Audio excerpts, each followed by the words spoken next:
Or the work session for today. Chris, are you good? For today. Usually there's a date. Just today. All right. For today. Work session for 11/26/2024. Thank you so much, Council, for being here. Again, this is it's all on budget tonight. There is another line item in the Council actual packet during the actual meeting. That's if we need more discussion time. I'm hoping to have most of this resolved by the end of this work session. So I'll get started on where we're at today. How it sits today, the levy was passed on September 10th, 2024. This is what the levy looked like. $9.2 million was the 2025 preliminary levy distributed across capital equipment or capital funds and operation funds, along with some debt. A 16.63% tax levy increase was passed in September.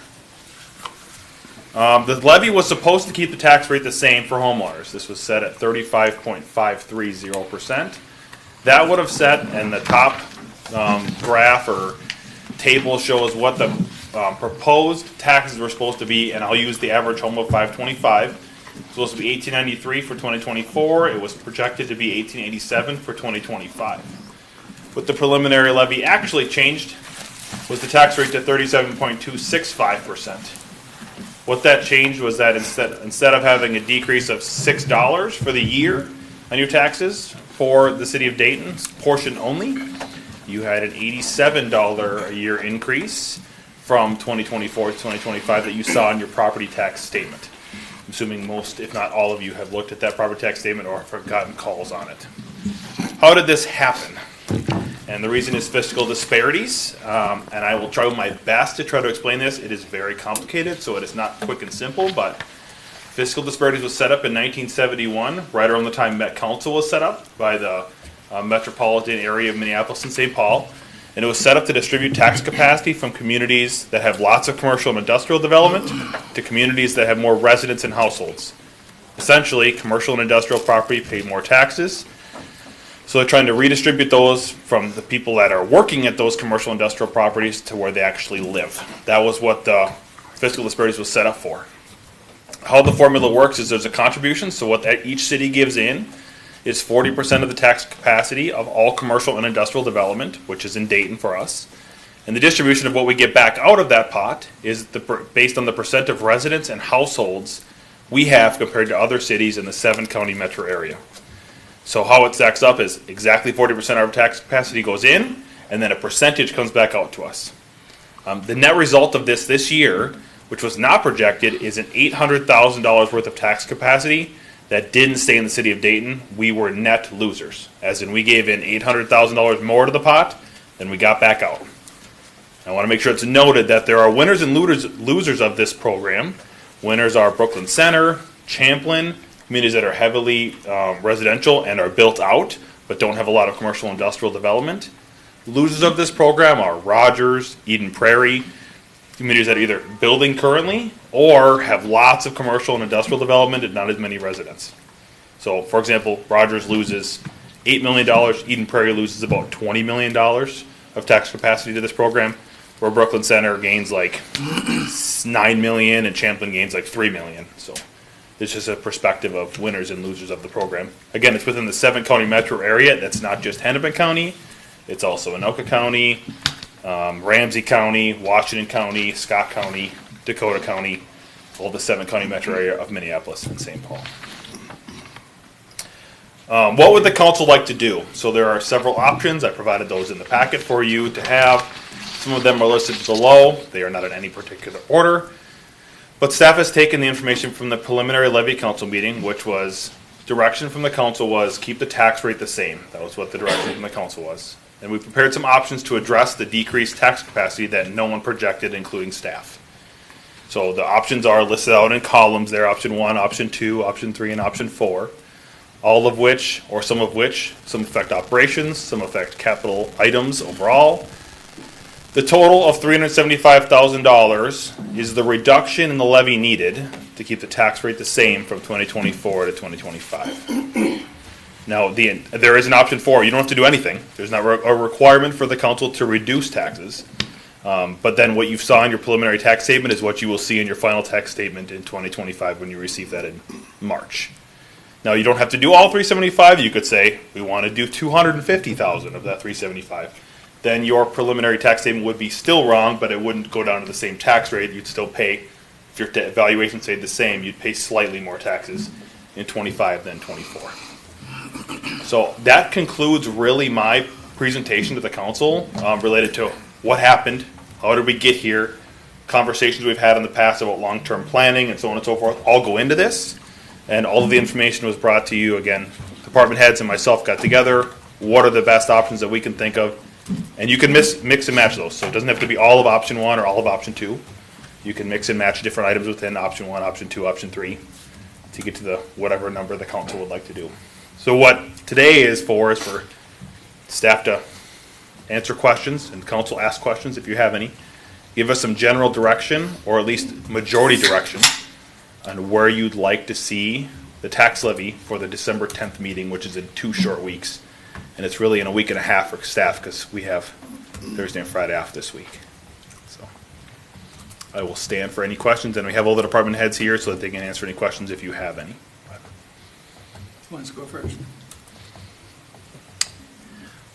One thing that I think would be helpful to review is the impact of those line items, like the pavement management fund and Sure. the capital facilities. You know, what does that translate to in things that we will not do or will do differently? Sure. I can go through each one of them. Is that helpful for the council? Yeah. Okay, so I'll go just line by line then so you can see what they all mean. So payment management fund, the reason why $100,000 is being reduced there, we had a $300,000 increase for that in 2025 that was preliminarily approved in September. And the reason why $100,000 decrease is there is because we're looking to do next year's project that's on slated is South Diamond Lake Road, from one end of our boundary all the way to the other side. South Diamond Lake Road is currently an MSA road or a state aid road, and we can use state aid dollars to fund that road in order to get it redone.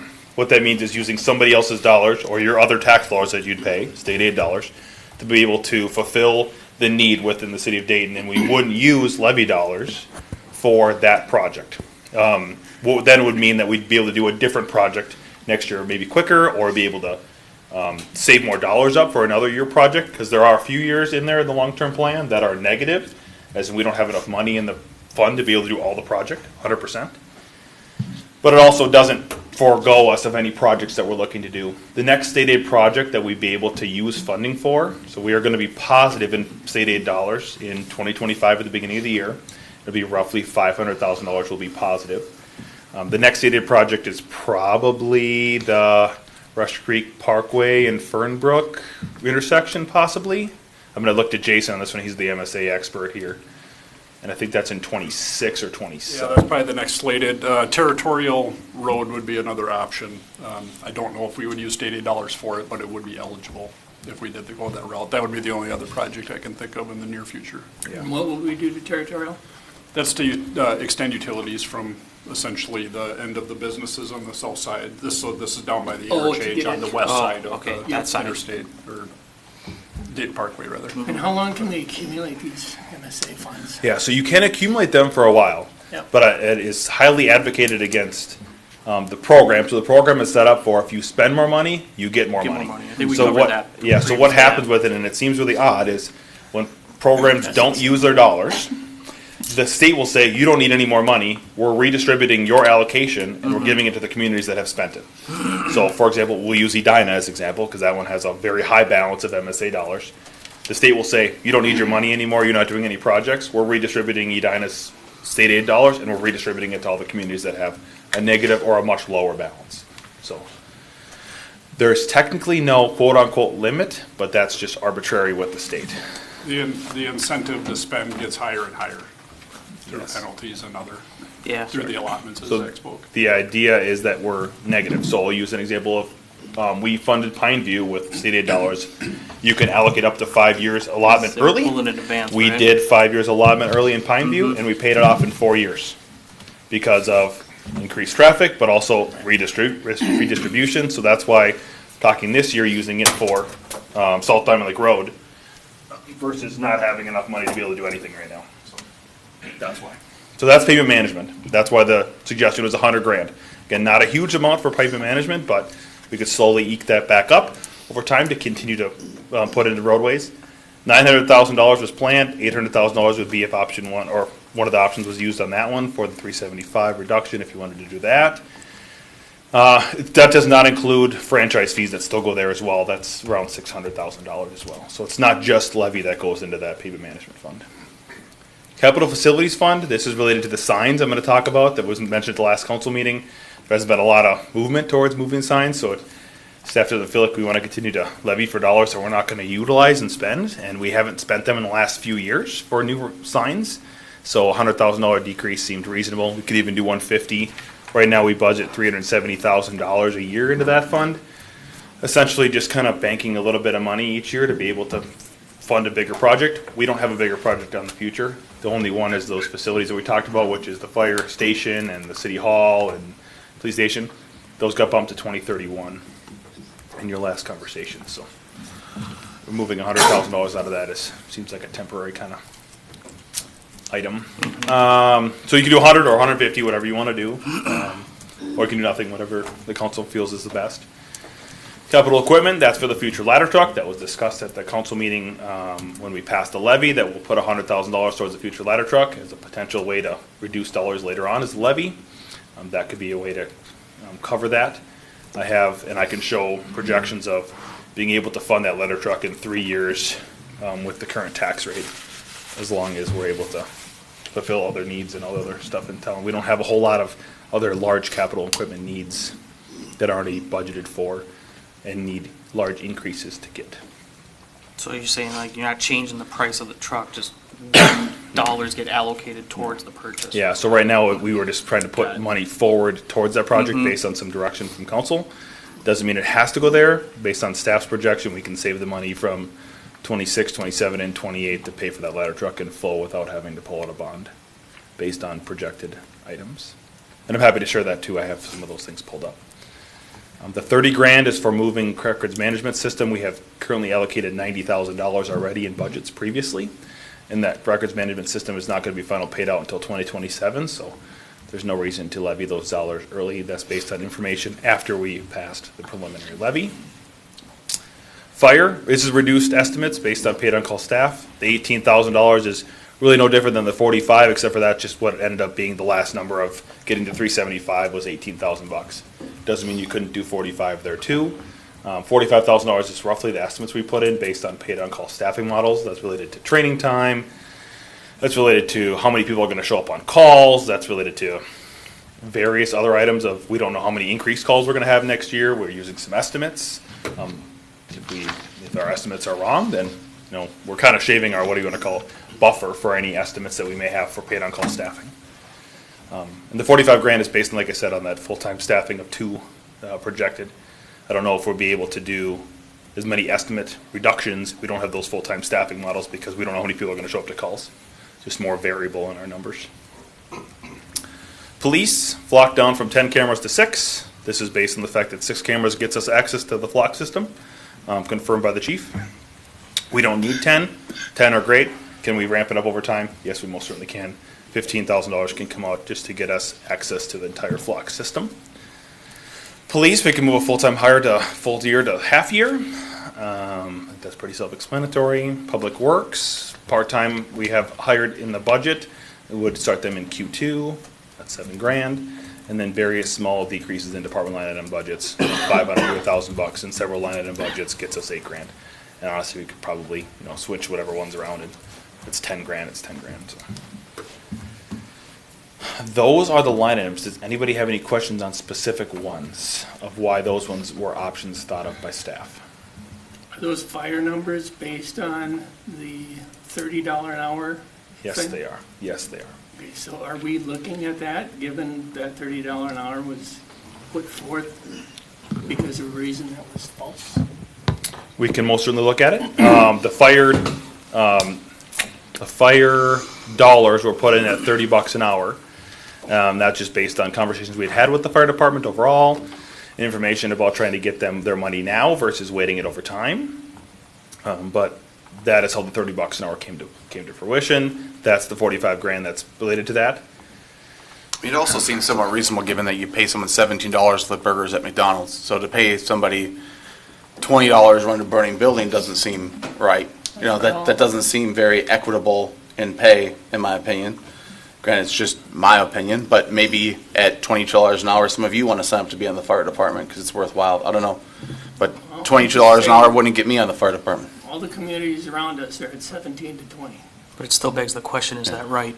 And I think as an Yeah, engineer. that is the question. Just It is because the other question, cities right. do it, doesn't mean we should be Doesn't doing mean we it. should either, right? I mean, by that same logic, Champlin didn't build their band shell down by the river until they had 25,000 people. We're putting one in this year. We should just wait on that by that same logic because they waited till they had 25,000 people. We don't have 25,000 people. So that logic can be applied for you or against you depending on what kind of argument you're trying to make. And so the conversation we should be having is what should we be paying the people that do the job? That might be, and that's a conversation we should have, but that $30 an hour we jumped to because that was the pension answer. That was how much the pension worked into the hourly rate. That's No, where the 30 that came wasn't, from. Zach and I had the conversation Yeah. way before I proposed the $30 an hour, and that wasn't the number that Zach told me. It was, That was- but it was, initially, it was funded off the idea that we were going to be able to dissolve the current pension Relief. fund Yes. and put that on the check because it was, my understanding from those conversations was that, that fire relief fund isn't a great pension. Yeah. And that people would rather have the money on the check now than somewhere down in the future. That is correct. Then, over time, it was learned that we cannot go without a pension. It's either the fire relief fund or para. And so Yes. the savings that were attributed to that going toward the check, don't really exist. They don't exist in the check, but they do exist in the para amount because we're able to use them towards their retirement. That is correct. Right. Right. But we had to have one or the other. Right, yes. And that was not the initial assumption. That was not the initial assumption we talked in 2023, no. Right.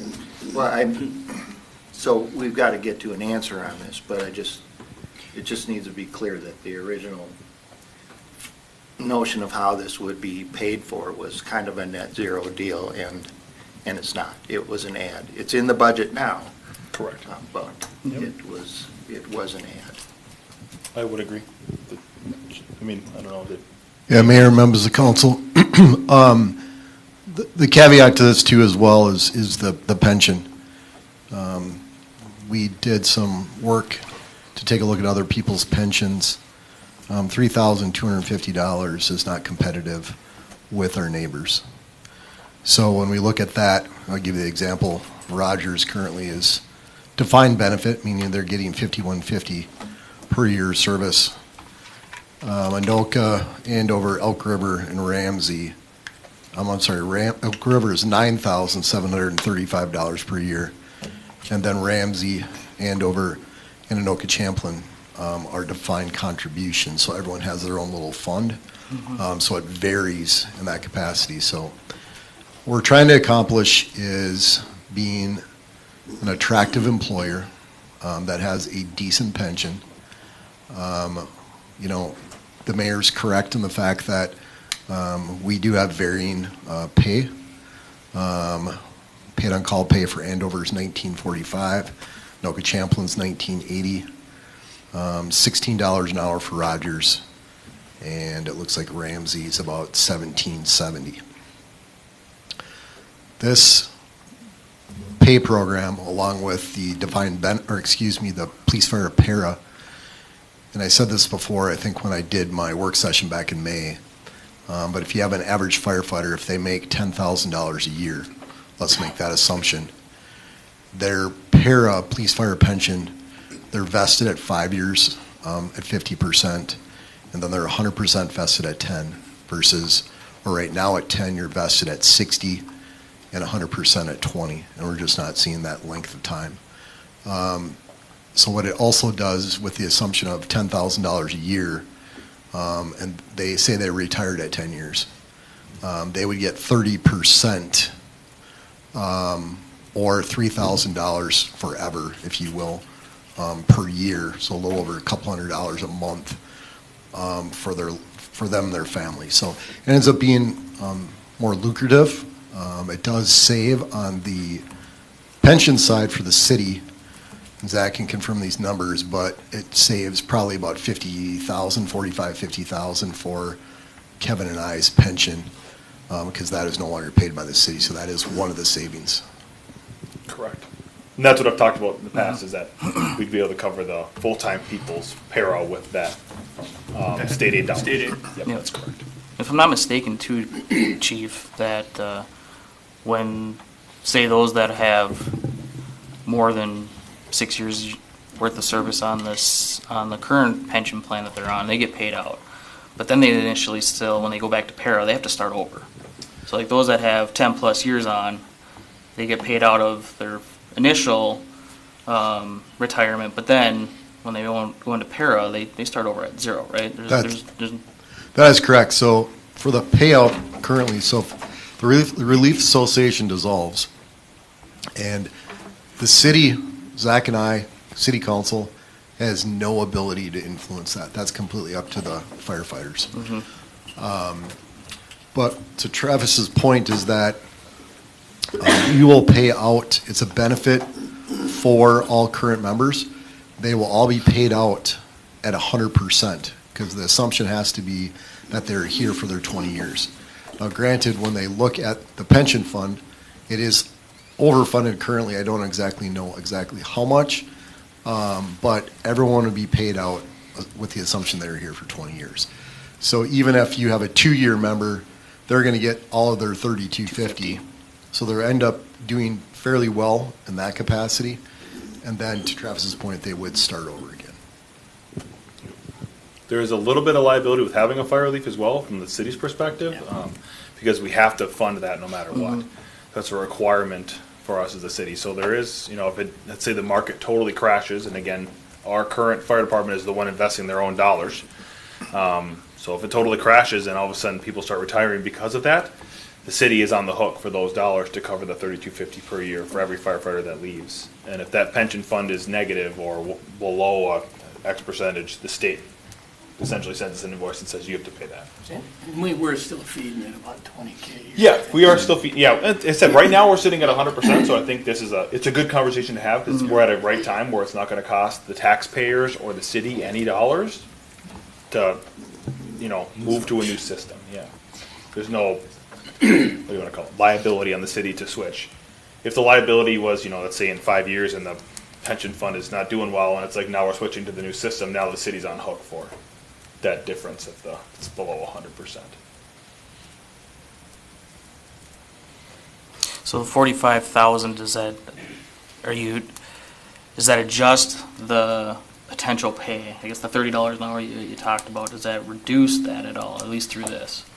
These are just based on estimates for paid on call time related to training. So if we had 2 full-time people, our thought is we would have less training time. Yep. Because we wouldn't need to hire new people. And You right get now, that the 1 day a cost week of back, one yep. firefighter to go through training, on average, is about $19,000, give or take, Yep. between all the equipment, all the training, all the time. That's just training hours. and all the PPE, time. yep. Yeah, those it's about $19,000 per firefighter to go through training currently. So that 45 is kind of numbers that you Yeah. dug deeper for. Yeah, we said, okay, we have an estimate of how much time, and we said, okay, how many more increases calls we're going to have next year. We're going to have probably about the same number of people that go up to each call. Here's some estimates of number of times, and again, it's just a straight line. X plus X equals this number. And the chief and I said, well, how can we get some dollars again, knowing that we have this 375 reduction to get from what the council had suggested. All of us as department heads said, what can we do to adjust these things? And that's why no department wasn't hit. And this still assumes an increase of more calls next year than this year. That's correct. The one thing I'd like to also comment on is that, you've heard that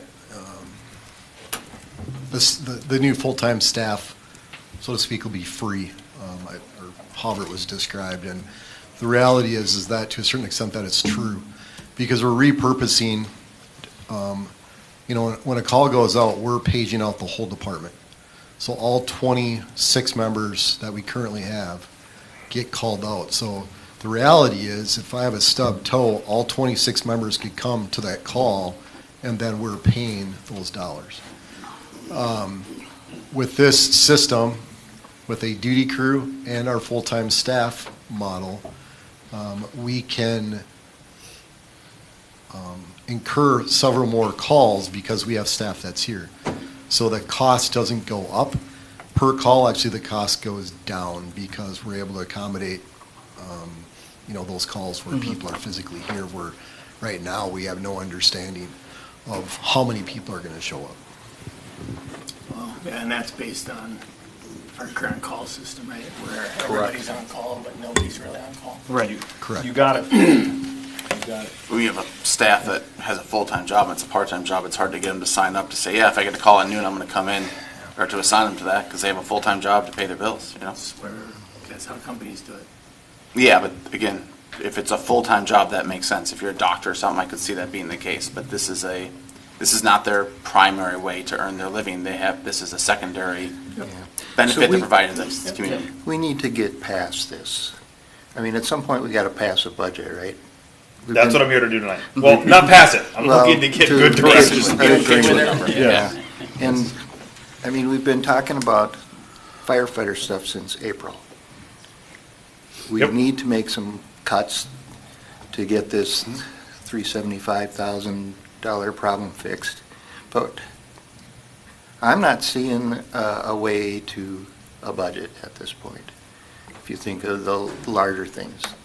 It'd be my guess, I'll say it that way, that two people won't vote for a budget that doesn't include the paid-on-call staff. We have two people that voted no on the budget that we passed because of the increase in the levy. There's no majority here on one or the other. So how do we get there? I think that's the conversation we need to be having. And is this Do we get want to us- start with this? Because I agree with you, David, but go ahead, Mr. Mayor, sorry. What does this get us as far as to capacity? Are we down at like 12 or something? What is that? Okay, so I figured the question would come up. I'm gonna exit out of this thing quick. Pull up the levy thing, and you've seen this before. This is the same number that we passed as the budget. That's the same breakdown. I'm just gonna put just for purposes of this to show you what the 375 does in percentage of increase. We're at 11.87%. That's the capacity? No, that's the levy increase for That's the 2020. levy increase. But Levy increase for It's gonna be- 2024 to 2025. The tax rate then would stay the exact same. right, which means that's capacity number roughly. Say that again? That's Yes. the capacity Yes, number. and again, it's not one-to-one, it's close, Yep. it's not one-to-one. So what the mayor means by capacity number, just so everyone's on the same page and people at home who watch us afterwards can understand, it means that the tax rate is derived from both the levy and the tax capacity. If the levy and the tax capacity go up at the same rate or go down at the same rate, the tax rate stays the same. If one of them is off, the tax capacity is on the bottom, as the denominator, tax levy's on the top. One of them goes up more or less, and again, it's not a one-to-one ratio, but it's close, then the tax rate changes based on those changes. And from what I remember, the non-new value, the non-new properties, the, how do I say it? The legacy homes Existing accounted for homeowners. 2%. Yep, and 14.2, so we had a 16.63% capacity. Again, I told you it's not one-to-one. Right. And the reason why it's not one-to-one is because we lost 800 grand out of there, so you gotta Yep. remember that. Yep. Yep. We see 16, but we actually you have to take out 800 grand out of that number. So 14 of that 16 is new construction. And 2% is actually house values changing numbers. Yeah, a little over 2 is, Yep. That's correct. okay. What does option 3 with the pavement, 100K in there, what does that get us to? So 475? Yep. So we won't be able to calculate the tax rate for you that quickly, but I can No, get you I'm not worried about the rate. Rate's gonna get a drop, but I just wanna know what it gets us to. 10.6. And again, yeah, the options are, Yep. obviously they're mix and match, whatever you want to do. Less than 375, more than 375. I'm just giving you, here's where you're at today. Here's your baseline of what you guys set up for the preliminary levy, at least what the direction was. And go from there. Go back to your slide. Oh, yep. In here. Yep. Okay. So, So, Dennis, since, go so, ahead. well, I'd be okay with option 1, but I would also add the flock system to option 1. Because if we only need 6 to get access to the everyone's cameras in the system, then we can work with neighbors to cover the other ones. And that's what I said before, we should get the number that we need to get so that we can have access to all the cameras out there, not just our X number. So I'd move the 15 over as well. And then the various small department budgets, I'd move that into option 1 as well.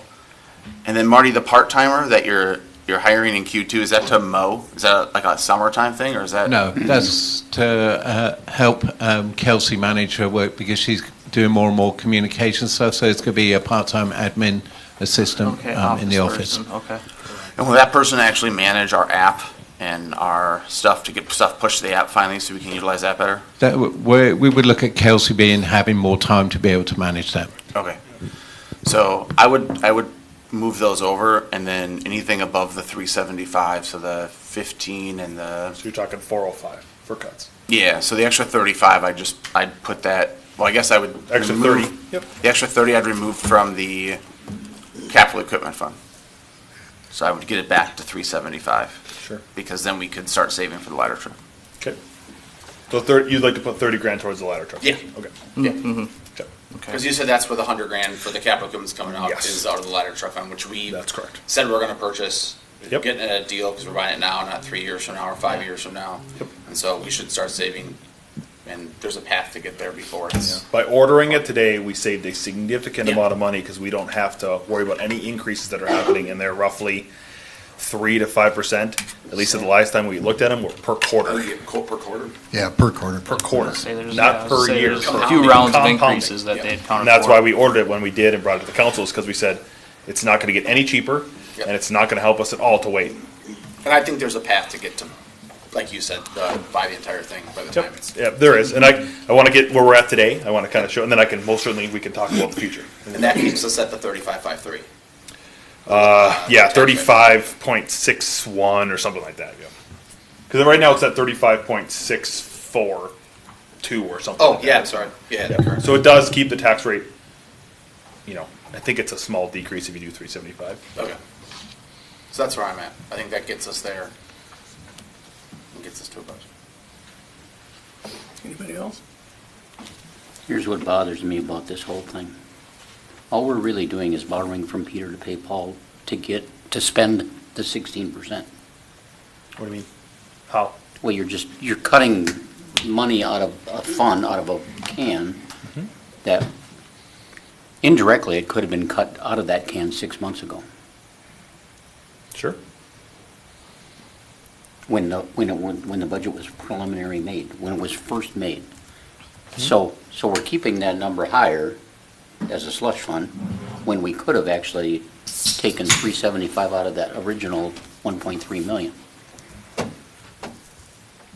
Yeah, depending on what you want to, Sure. yeah, again, whatever way you view the budget. We've had that conversation before, is whichever way you view the budget, yep, you were correct.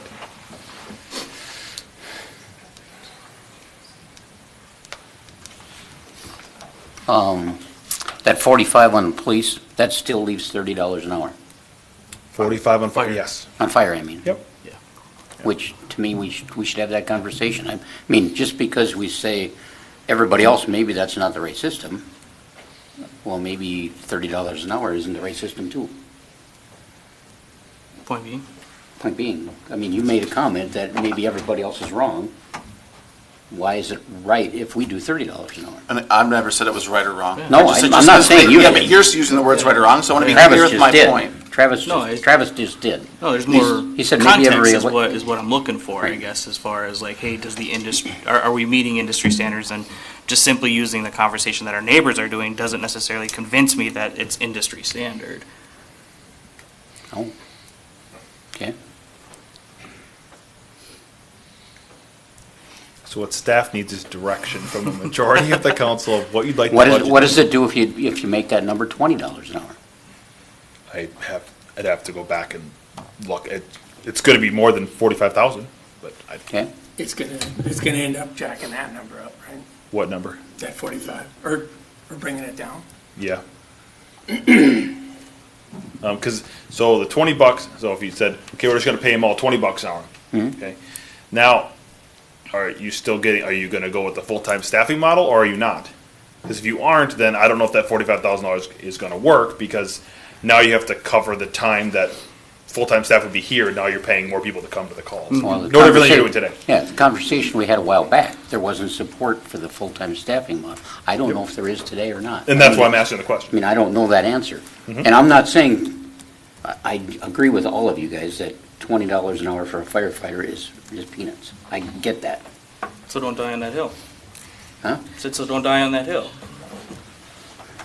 You're not doing it for the money. That's not why you're doing it. Some might be, some might not be. Well, if a guy's doing it for the money, then he maybe should be looking for something else. Because that $10 an hour difference shouldn't be what dictates you getting away from the TV store, or the TV program. It shouldn't be.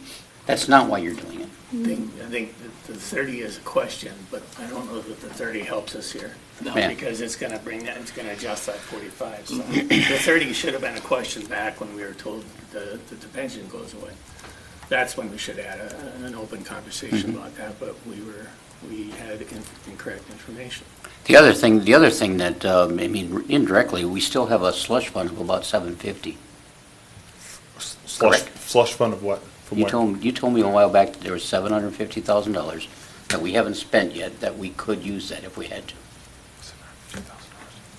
You talking about the temp fund?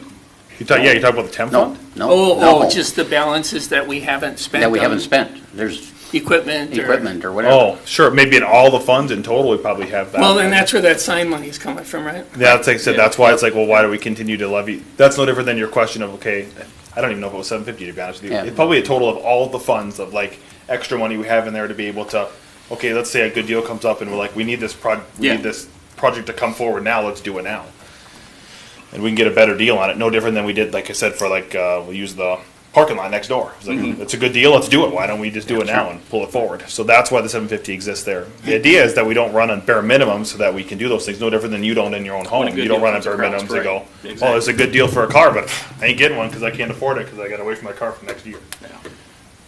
Yeah, Some people do that though. Won't lie. buffers are good. Oh, offers are great. Yeah. It's just, yeah, buffers can be good and bad. You want us to spill in here? Well, in terms of the option 3, if we're looking down that one, I don't like the idea of deferring the police full-time hire. I think that we did that last year. I don't think that's where we should be making a cut or a deferral. Well, that puts us at 2 half-year, right? Correct. I would, maybe this is kind of a question for you, but wouldn't you rather have a full-time right off the bat instead of 2? I would think so. It would be well appreciated. The problem is finding people. School usually gets out into May. By the time they take their post-test at end of June, if they Okay. pass it. Currently, we did have one recruit that we were looking at to bring from another agency, and it does not sound like they're interested anymore. So by moving it to half year, it's not going to. My problem with half-year is then they hit the budget next year. And that's my only hang-up with it, but it's $70K either way, whether you get a full-time or a half-time, but if you can't fill the slot till July, you're kind of stuck. Okay. Also, there was some conversation around the $30 an hour being there being some kind of stepped approach that could be Yep. taken with that, and then notion that a new firefighter isn't as valuable as somebody with 5 years of experience in all of the training. That was asked about. The chief and I both investigated that and looked into it as a possibility, most certainly. We discussed that with the department. I can't remember last week or sometime. We discussed it with the department of what we want to see what the fire department feels as well. It does directly affect them, and it does affect budget most certainly. But we need to hear their opinions as well too. What do they feel? And it came back that the fire department would prefer to have $30 an hour right now with no step increased approaches. Essentially, everyone's paid the same dollar amount. Then somebody, to your point of 2417. Now, do we have to follow that? That's up to the council. But I want to provide all the information to the council so that you're fully informed of things and not just going based on items that you may not know all the information on. No different than myself. When I don't know an answer, I go ask the person or go ask the department of what they'd like to see. Now, again, like I said, do you have to follow that? No. From a perspective of the chief and I, we both thought that was a value, an option that could most certainly work. Yeah. Well, I just want to say, the difficulty for some of us, or at least for me, is that this was presented to the fire department as kind of a done deal before we even talked about it here. And that puts us in a really awkward position. Sure. David, I guess I don't understand your statement, because this was, the only way that we can move in this direction is if the Relief Association dissolves. So the discussion needed to take place of kind of what would work with the fire department. So at the end of the day, if we, and Zach and I did present 2417 as a starting rate for all firefighters with step increases, just like we do with other employees, up to step 7, along with 4%, roughly the way it's sitting right now, 4% annual COLAs. Or we would offer, the other option was starting people based on years of service and look back to the beginning of this year to make sure that they were meeting their requirements. So I guess this was a conversation that needed to take place, so it wasn't necessarily, yes, this is what we're going to do, and my conversation with the organization has always been is that this isn't my choice, it's not necessarily their choice, it comes back to the council's choice. So it was, yes, it was a discussion, but it wasn't necessarily a done deal per se. And we did go back and talked about last year about can we use the retirement fund that the community gets, our 2% dollars, to offset that $30 an hour. And that came back as, no, we can't do that. So that's why we started looking at another approach. This is all contingent upon the full-time staffing model being used. Without the full-time staffing model, the whole thing doesn't work.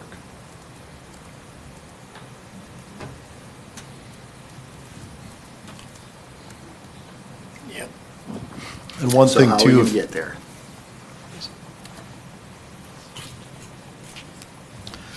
I know there's been some conversation too, I apologize to interrupt, but as regarding with full-time staff for communities around us. Rogers currently has 4 full-time staff. They're asking currently for 2 additional.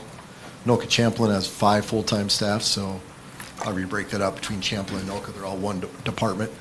Andover has 5 full-time staff.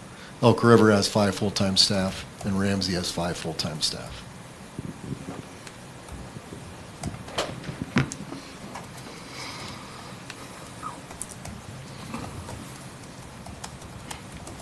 Okay. What is your, Okay.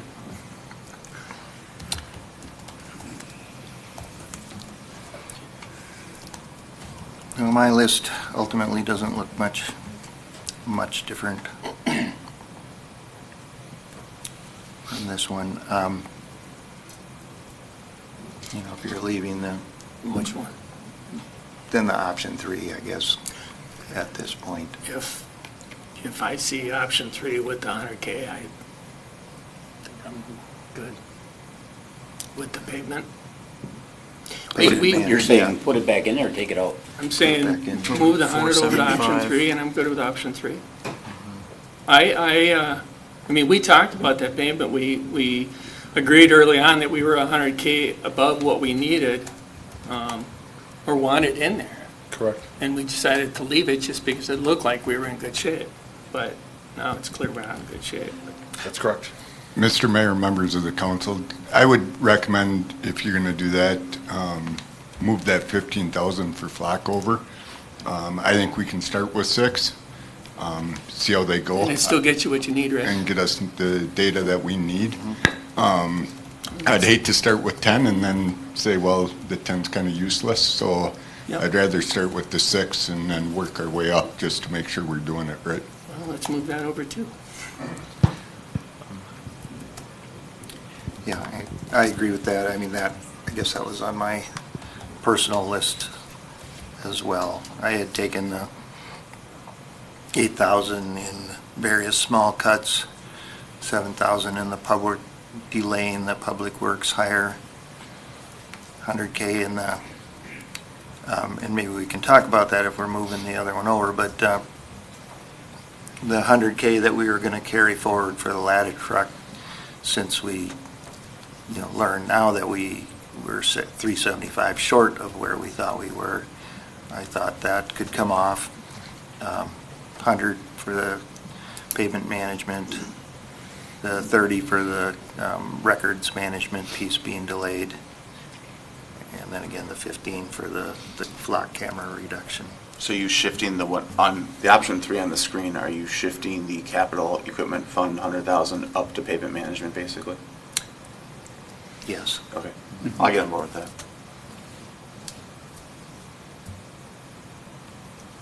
So is that different than what you sent me for your options? Is that different now? It's the same. It's the same as what you sent me. So 15 for flock, 100 for pavement, 30 for capital equipment, 100 for capital facilities, 100 for capital equipment, public work admin and various.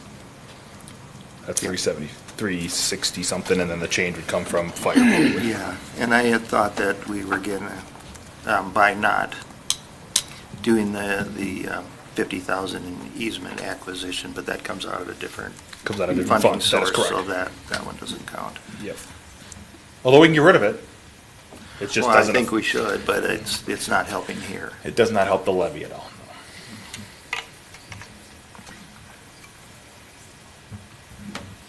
So you're still taking out the $100,000 for ladder truck? Or you're not? No. Okay. What am I? Because it's on there, which is why I'm asking, but that's not what I, That we are not including that in the budget, so that would be a reduction. oh, okay. But we would take the 100,000 for the pavement management fund. And Take the that flock. reduction, these are all reductions. The flock system, But you're leaving the police full-time hire in there? I was, Yep. That's me. I just want to make sure I was clear. You're leaving the full-time hire in there? but if you add up my numbers, then that way that I would be short of the You would, and that's what I said. The difference would come out of fire. 360. Yep, the difference would come out of fire. I personally would leave the police full-time in there also, but Paul's saying he's not sure if he can even Yeah, get it that's- done. yeah. So, I mean, And David, if you're looking for that extra 10,000 that not to take from fire, you could reduce mine to whatever, 10,000, so maybe I could get it to start in February if we find somebody. February or March would be nice too. And then that, you get your reduction without having to take anything from anybody else.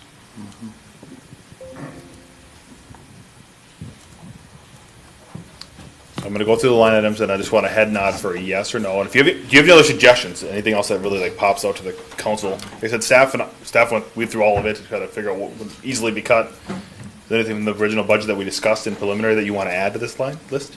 So, Dave, you're thinking option 2, basically? Then I was going to go through with head nods, yeah, like what. And it might end up being more than 375. But like I said, this is just why I'm asking the question. Okay. So it sounds like everyone's on board for pavement management, taking 100K out of there. I'm hearing.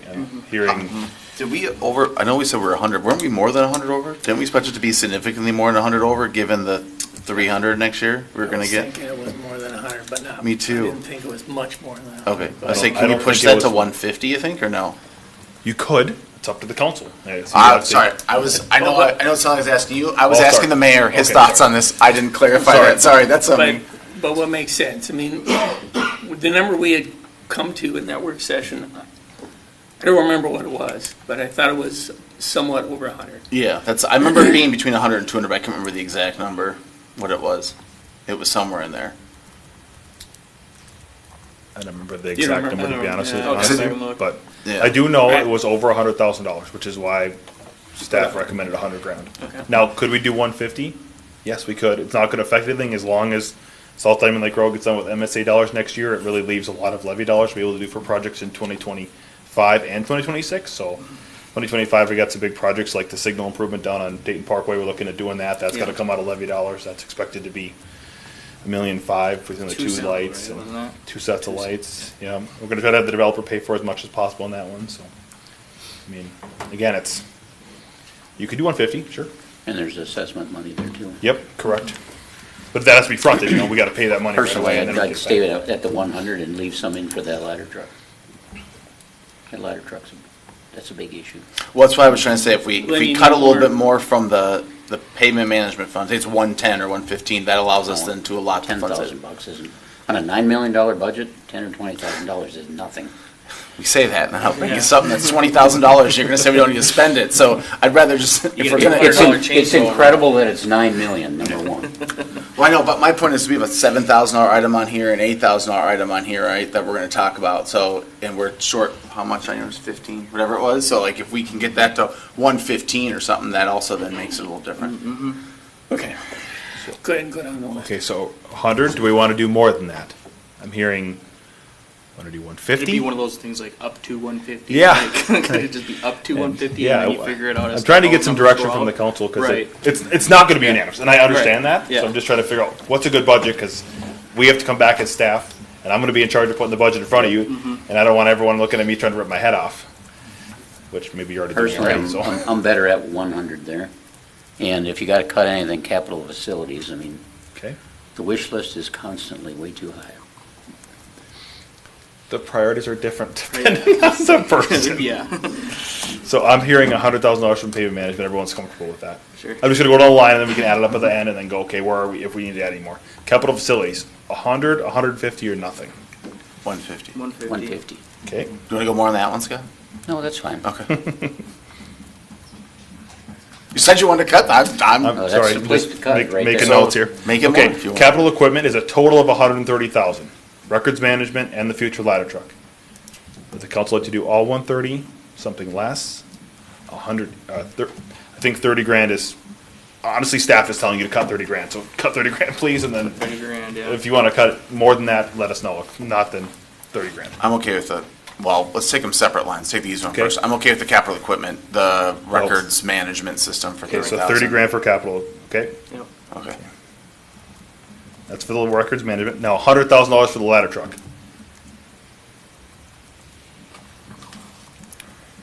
Who's- I prefer not to cut it, but I prefer not to Yeah, go to. well, the question I guess I gotta ask then is, so when we went through this for the preliminary, we had some discussion about the 14-ish % of the increase was related to existing That is or new construction, and the other 2% plus was. Two and a half. So my feeling around that was when we went to essentially a 16% budget was contingent on us doing a carry forward for the ladder truck. And that's how I got there in my own head. Well, two people to my right voted no on the budget because it was a 16% increase in the Correct. levy. 16% is a big number. So the 375 only gets us back to, Yeah, it won't be there, it's 375.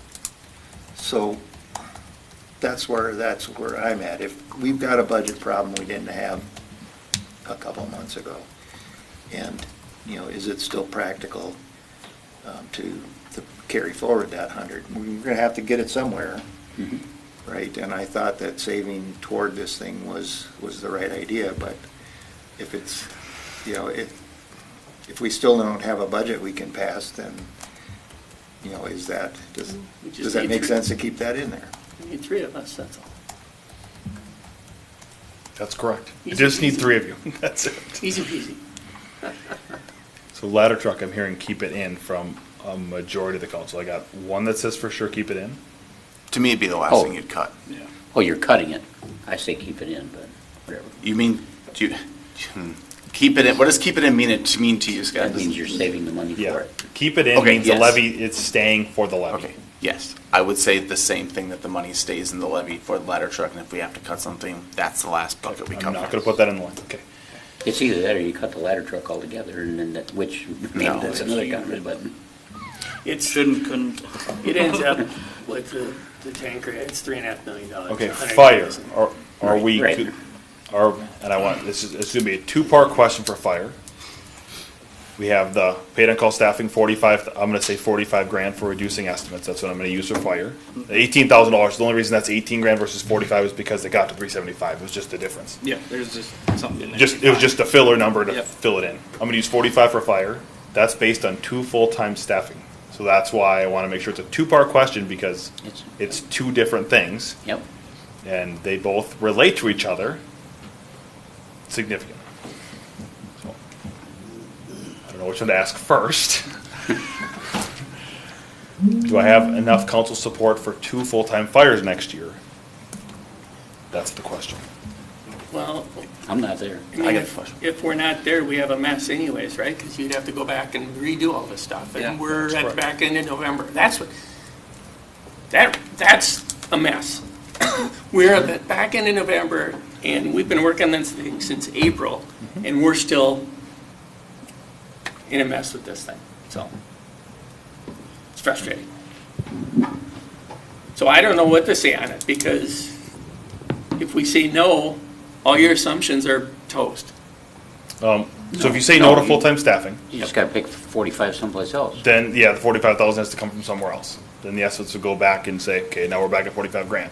That also, Then- just to then make you- sure you know, that includes $30 an hour for, or no, take it back, it doesn't include $30 an hour, because that's doesn't. not full-time staff. But you'd still have to then account for the fact that you're gonna be paying more money for staff for the calls, because it's an all-call versus otherwise what you're talking about. So the 40, yes, yeah, I think you're right, Mayor. The money, I mean, has to be Throws rerun. a monkey wrench into it. Is your issue the cost with the 2 full-timers? Scott? No, it's not the cost. It's, to me, it's just premature. I mean, a city of 10,000 people is just not there. And, Premature on what though, Scott? That's what Huh? I'm trying to understand. I'm going to air my frustrations Yep. because you have the opportunity to air yours. The reality is, to the mayor's point, we've been talking about this since May. I understand that. However, I've received no questions from the council, with the exception of David and Matt. So to say that this is an issue without any conversation, it's kind of hard to fix the problem if I don't have any direct conversation with the mayor or with you. Okay? And so the full-time staff, I'm trying to put together a plan that can last for a period of time. I have to be able to balance. I probably balance the most difficult group of individuals within the organization. And that's not because they're difficult, it's because I'm asking for their spare time. If they don't have the spare time to give, then they don't respond to calls. I have about 5.38 people that respond to a structure fire. That's just how it is. The reality is, as I discussed back in May, I need 15. I can't always depend on my neighbors because sometimes dispatch doesn't help us, or we didn't get a ladder for 45 minutes. Sometimes our ladders aren't available. This is an ongoing problem, not just here in the city of Dayton, but in the fire service and public safety in general. And so often we focus on, we're trying to plan. And when we plan, that hopefully saves the dollars that you guys are very focused on. The council seems to be, in my opinion, only focused on dollars. And the reality is, when we focus and put together a plan to try to save dollars, we end up later on changing our mind. And the reality is, when we're reactive to something, it costs us more than when we plan it out. So I'm trying to, the best that I can, provide a solution not only to the firefighters, but to the community to make sure that we have a balanced budget as well as providing a good quality service to the community.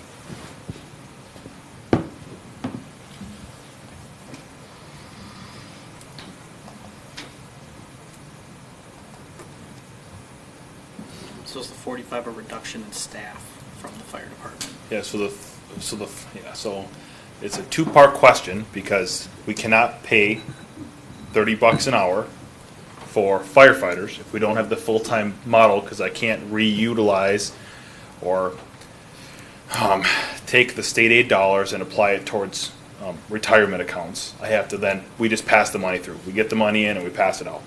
It's zero benefit to us to do that. It's a benefit to the firefighters, but it's not a benefit to the city at all, so I can't utilize those dollars for anything within the city operations.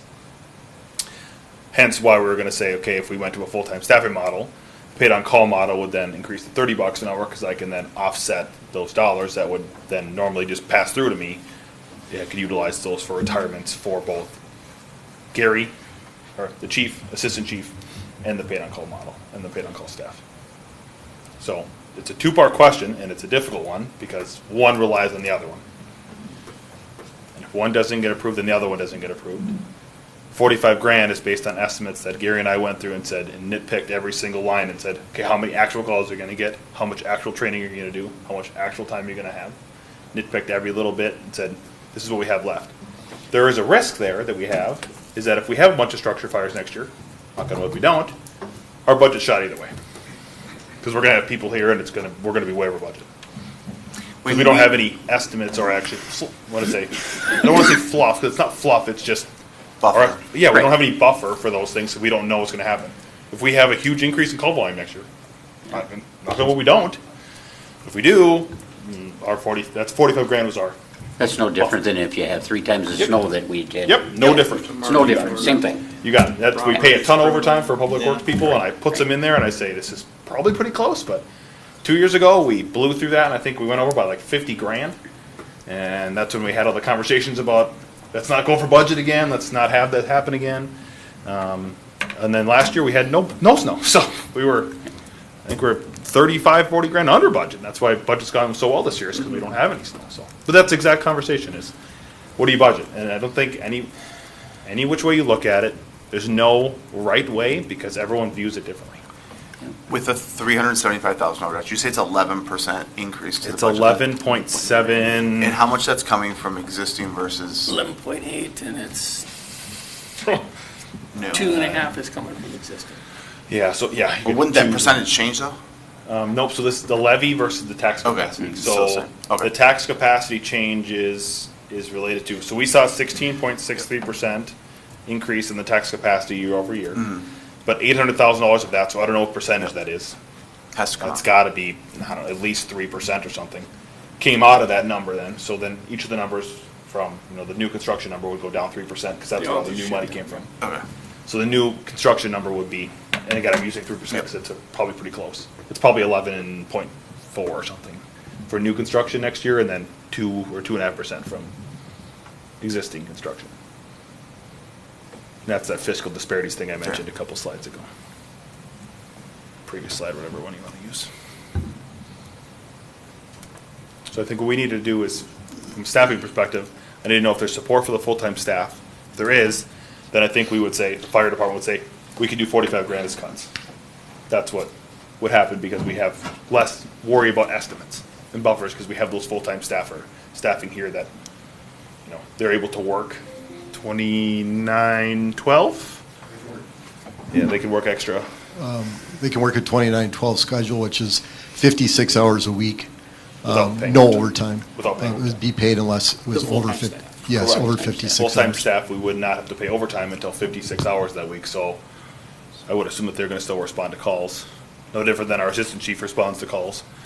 And I'm assuming that they would respond to calls if they have the chance to. And they wouldn't earn overtime rate, they would assume their normal rate.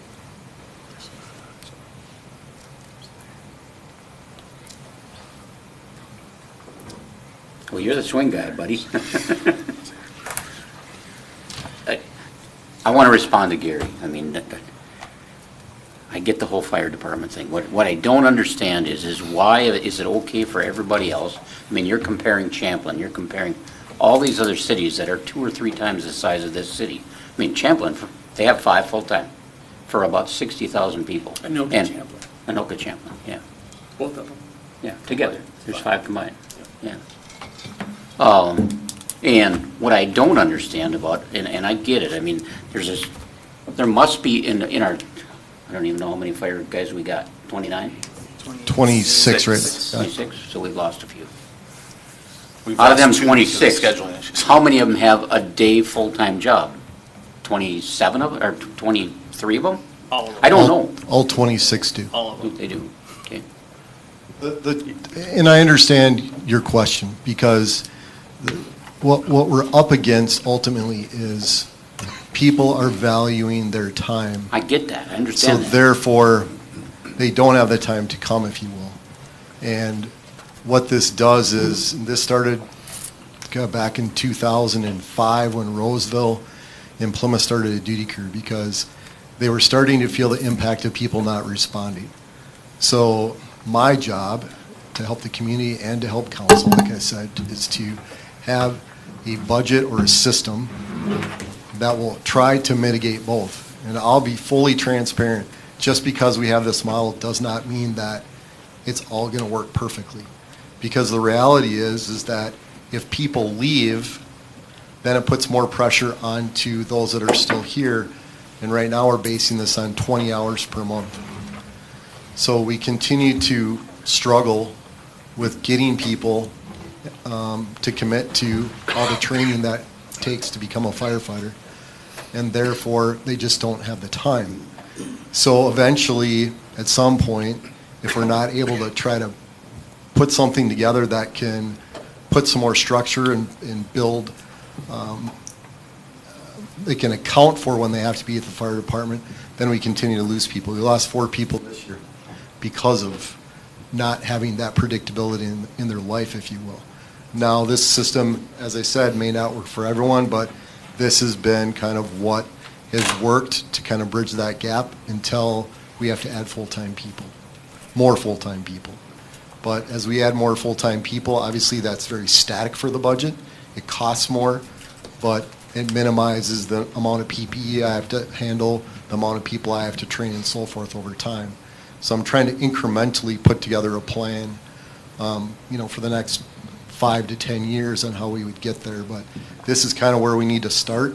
My hope is that this lasts us through 2028, 2029. It really just depends upon how many other firefighters we're able to maintain as well as recruit.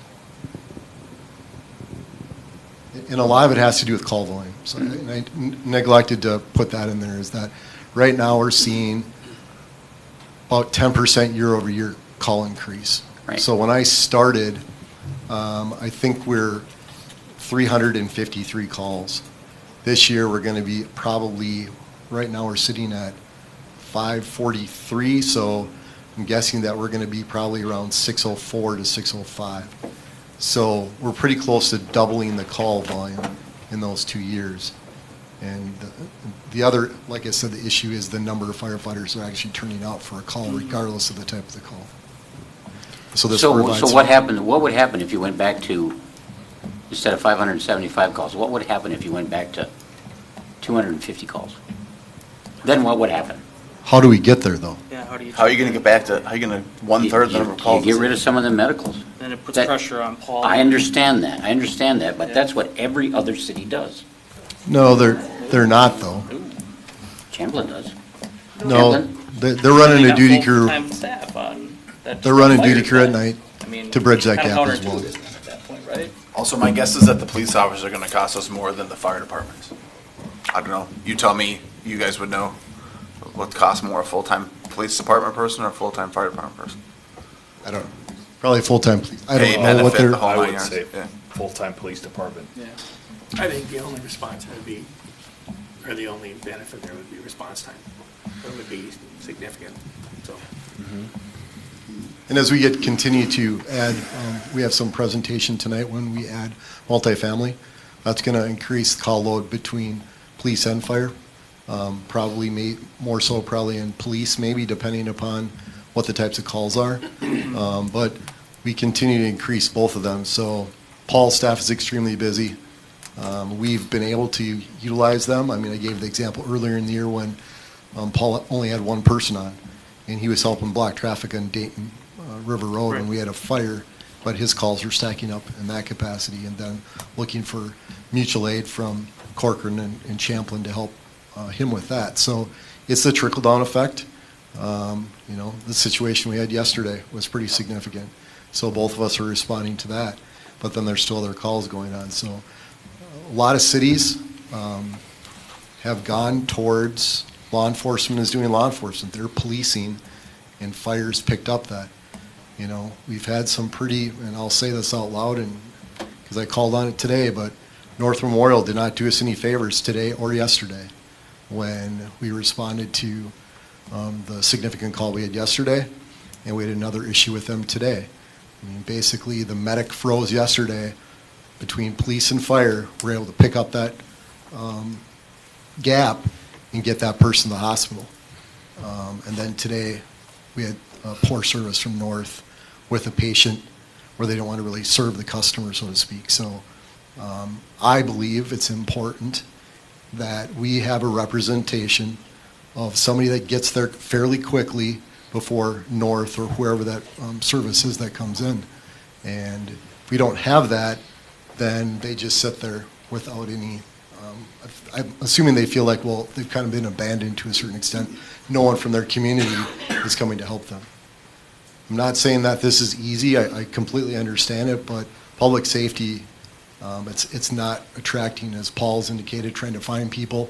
It's no different than fire. So with what I'm trying to do is really balance what the fire department needs and what you guys are looking for a budget. Kind of feel like the peanut butter and the jelly in between, getting crushed from both sides. So trying to do our best to meet everyone's needs, if you will, and it's not easy, and it's no different for you guys trying to figure it out as you guys represent your constituents within the community.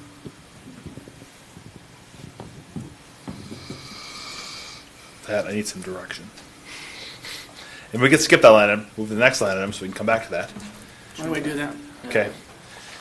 Police flock down from 10 to 6. I think that's a Yep, yes. sure. Yes. Consensus. Police full-time hire from full year to half year.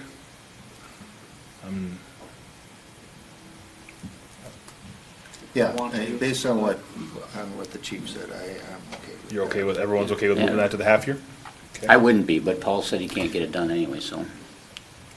Or does he I'm sure think- Paul can try his Paul can get best. it done. Well, in fairness, right, if all of a sudden in March you find someone that's a transfer over, you could pick them up in March and just hire the part-timer in that back half, like third quarter, right? You can shift that around. We've done that before in the past. It's just the dollars that matter, not kind of when they're hired. Yeah. Okay. Public Works, part-time, Q2, that sounds like that's okay. That's fine. Okay. And various small decreases, again, that's just a buffer number. Yeah. I can up it to 10 or 12 or, 8 was just a buffer number to fill the difference. So, That's fine. sounds good for Give me everybody. this one. So you add all that up without the last item, where are we at? 8 was just a dart at the wall, huh? Well, 8 was, we need to get to I was gonna say, 375. that's what got you from Pick a number there, we're doing various decreases. And then again, As long as you're just 67 throwing a to dart, 375. put 100 there. okay, you want to throw 100 there? Okay, I'll sharpen my pencil, I'll put 8. Okay, sounds What does that add up to, Zach? okay. I got 280, 350, 365, 380K. That gets us to keeping the budget. That doesn't touch anything with fire. Yep. 100 from public 100 from pavement management, 150 from capital capital facilities, 30 from capital equipment, so that's $280,000 there. 15 from police, 70 from police, that's 85, and another 15 from public, or 7 from public works. Various is 8, so that's another. So between the small ones down there, 15, 70, 7, and 8, that's another 100,000. So 280 and 100 is 380K. And that leaves 100 for the ladder truck. That leaves 100 for the ladder truck and doesn't touch fire.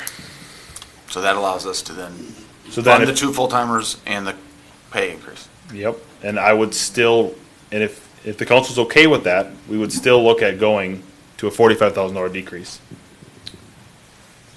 Correct. Yeah. Yes. Yeah. So if the So you if get the that- council's okay with You can get full-time, it to 4.25 then. yeah, we get it to 4.25. Yep. If the council's okay with hiring 2 full-timers for fire department next year, we can reduce $45,000 of estimates. Like I said, that's that buffer, and we get to $425,000 of reductions for the levy, which would make the tax rate actually go down slightly for next year, compared to what you saw in your tax statements, or significantly less than what you saw in your tax statements. Yeah. So that gets it to 4.25, you said? $425,000 reductions, and it does not touch the ladder truck. That still puts $100,000 towards the ladder truck. And that's including the 45. That includes that's the taking 45. 45 out. As long as You're the cutting council's it. okay with You're cutting hiring 2 full-time people in the fire department, and then we say the estimates would be Basically, reduced. Now, the next question is where are you at? Well, because we have to get there, right? I've been reluctant on this full-time staff thing since it first came up. I think it's premature. And the biggest part of that is, for me, is that this is year one of a 5-year plan, but we don't have the other 4 years. And so it's hard for me to believe that this is going to be implemented well without having a fully thought-out plan. Okay. How do we move into this? How does this relate to building toward the third station? What's that staffing model look like?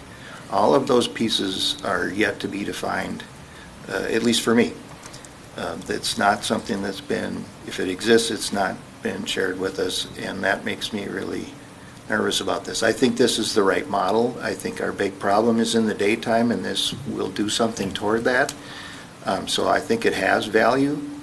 I just wish there was a plan, and nobody, it's not there. What's the plan for, where are these 2 people going to be?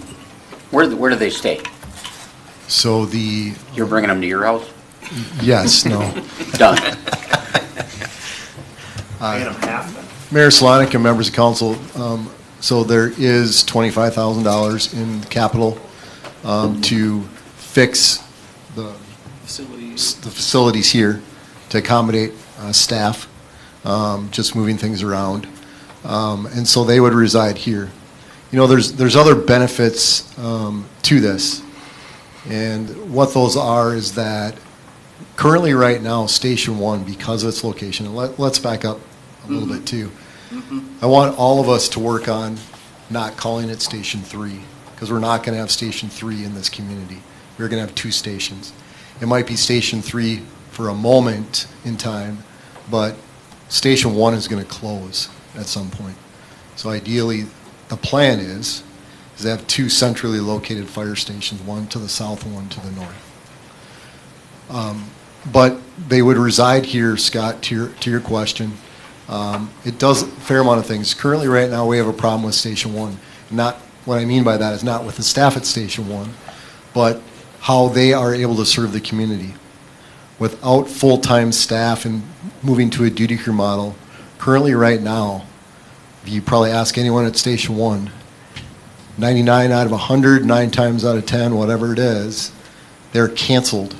Basically, they go to the call, they take their time, they get on the truck, and they're canceled because a majority of the calls are in Station 2's district or to the south. And so therefore, it does not help, doesn't motivate them. I wouldn't be motivated to go to the call and then get canceled. It doesn't help them, use their skills within the community and to maintain those.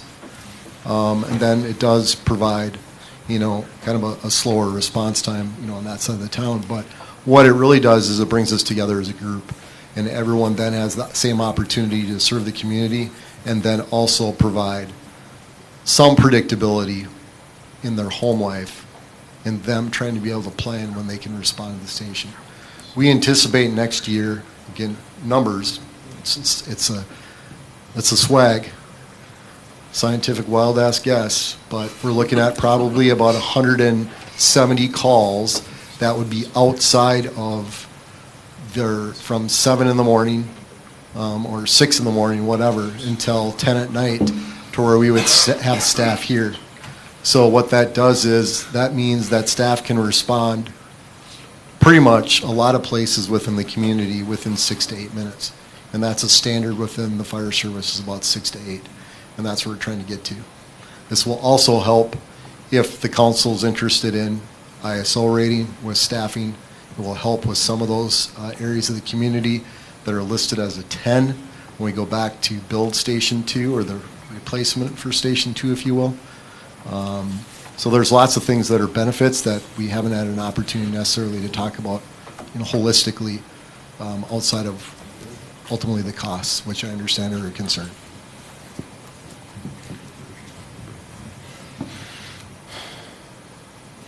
So, we go along with this program. What do you want next month?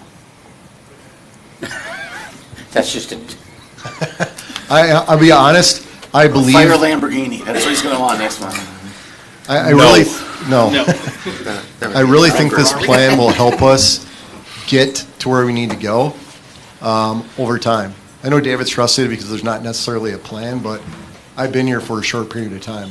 I'm trying to fix some of the you're stuff. costing a lot of money in that short period of time. Scott, you know what? I don't disagree. But at the same time, and it's not recognized often, and I will say this, council has been supportive of the fire department. You truly have been since I've been here. So I can't say that you haven't. You've gotten almost everything you want. I don't disagree. I don't. But the reality is that we're playing a lot of catch-up from unplanned years from the past. Yes. So I'm trying to operate the ship and put together that plan for council. I think this can get us to 28 or 29, but I can't guarantee anything. It really depends upon how this fits into the firefighters that work with me on my team. So all I can do is bring it, and hopefully we can make a success of it. I've seen it be successful with other communities. It's ultimately all we're doing is we're bridging that gap to full-time at some point in time when it becomes necessary to do that. So prior to the end of the work session here, I want to say thank you for the council for giving some good direction. I appreciate that. If you are all okay with the $425,000 worth of cuts that were made tonight, I will bring that back for the approval on December 10th. I do have an item at the end of this council meeting if we want to rediscuss it again. We still have time to do that. That's why I did it this way. Okay. But I do also want to show the council that what the projected rates are. These are not perfect. I anticipated $375,000 worth of cuts when I put together this future rate, and so it will be slightly lower. But this is my projected tax rate for the city of Dayton over the next 10 years based on the capital improvement plan that you guys have looked at, long-term plan, the planned increases and whatever else with staffing models and so on and so forth in operations. And again, my estimates based on tax capacity. I took in a lot more increases in fiscal disparities than I may have used in the past, so I fool me once, shame on me. Oh, you. Let's not go there. Shame on me twice. So I was much more conservative with those numbers. But this is the planned tax rate for the city of Dayton overall over the next 10 years. That includes all the purchases that are currently in the plan, including the ladder truck, getting paid for by cash, including the bond for the facilities in 2031, including anything that's on the long-term plan that is funded through this project right here in planned tax rate. Again, this is a planned tax rate. Doesn't mean it's going to happen perfectly, but my goal is to keep the tax rate right about where it's at. Go down and go up slightly, but as you can see, it's never more than 36%. So that is my goal. At least that's what I've put together as a planned tax rate. I will share all the details with this. If the council wants to see them, I'm happy to share them with you. You'll see them in the packet on December 10th, either which way.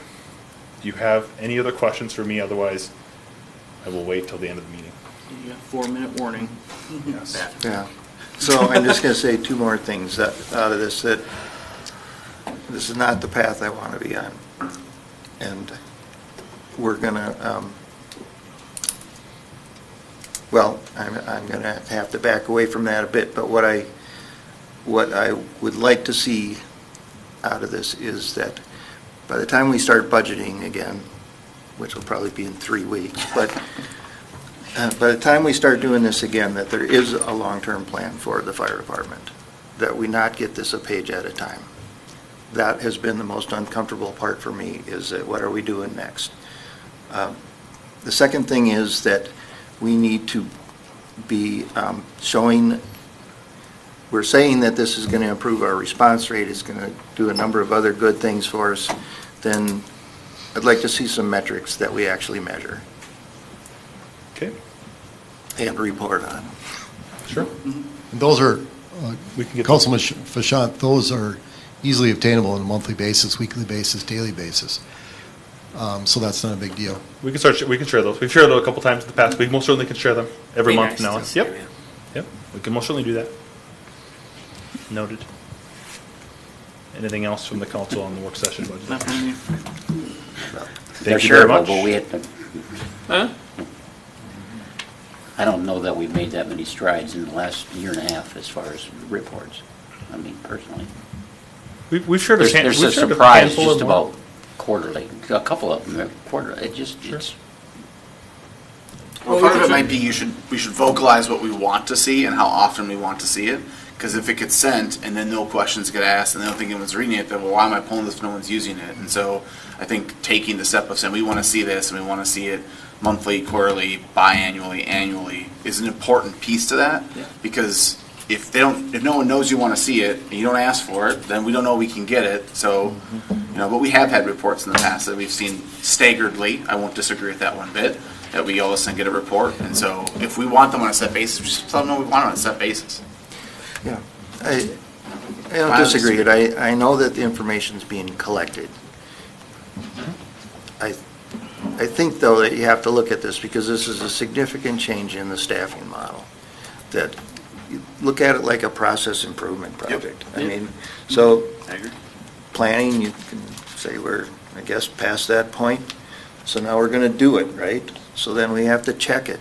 Yep. And is it doing what we thought it would do? And that's where you need those metrics. And I'm not sure I can tell you which ones are the important ones, except that these are going to be daytime people, so I would look at daytime kinds of statistics.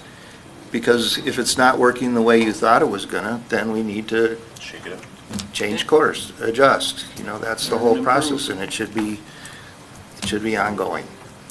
And that's what I would like to see. I would certainly hope it's covering up until midnight every night. 10 p.m. 10 p.m. 10 p.m. was the. Well, We're covering 92% of our calls from 7 a.m., 6 a.m., roughly in there, till 10 o'clock at night. From 10 to 06, 28% of our calls come in at that time of the day. And I guess my only comment is one thing that, remember, I started full-time in 2022, but the fire department's existed since 1962. So where was the planning and the contribution from council at that time? So I've come in late, and yes, we're changing the staffing model, but it's because I'm trying to be diligent and provide you with a plan that didn't exist before I was here.